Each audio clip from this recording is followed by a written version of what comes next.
पावसामुळे अनेक भागात कोबी पिकांचं उत्पादन कमी, कोबीला चांगली मागणी असून सरासरी प्रति क्विंटल 1800 ते 2000 रुपयांच्या दरम्यानचा दर। बाजारात सध्या केळीची कमी आवक असल्यानं चांगले दर, बाजारामध्ये केळीची 30 रुपये ते 70 रुपये प्रति डझन विक्री। पावसामुळे बाजारातील आल्याची आवक कमी, मागील आठवड्यापासून आल्याच्या दरात सुधारणा असून लागवडीसाठी आलं बियाण्याला चांगली मागणी। हवामान आधारित फळपीक विमा योजनेची अर्ज प्रक्रियेची मुदत 30 जूनला संपली।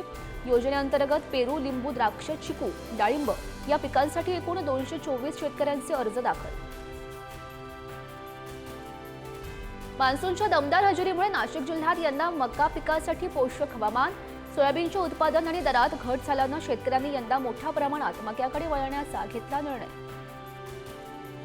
अवकाळी पावसामुळे कांद्याचं मोठं नुकसान, बाजारामध्ये कांद्याला चांगला दर मिळत नसल्यानं शेतकरी दुहेरी संकटात, कांद्याला 500 रुपये अनुदान देण्याची मागणी। गडचिरोलीमध्ये अतिदुर्गम भागात नैसर्गिक मशरूम विक्रीतून स्थानिकांना रोजगार, आदिवासी बहुल भागातील स्थानिक नागरिकांना मशरूम संकलनातून मोठा रोजगार उपलब्ध।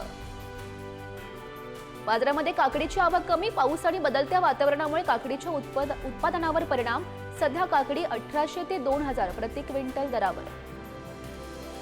राज्यातील बाजारामध्ये आल्याचे भाव स्थिर, सध्या आल्याला 2500 ते 3000 रुपये मिळतोय भाव। मक्याचा बाजार मागील काही दिवसांपासून स्थिर, सध्या देशात मक्याला सरासरी 2000 ते 2200 रुपयांच्या दरम्यानचा भाव, दरात 200 ते 300 रुपयांपर्यंत सुधारणा होण्याची शक्यता।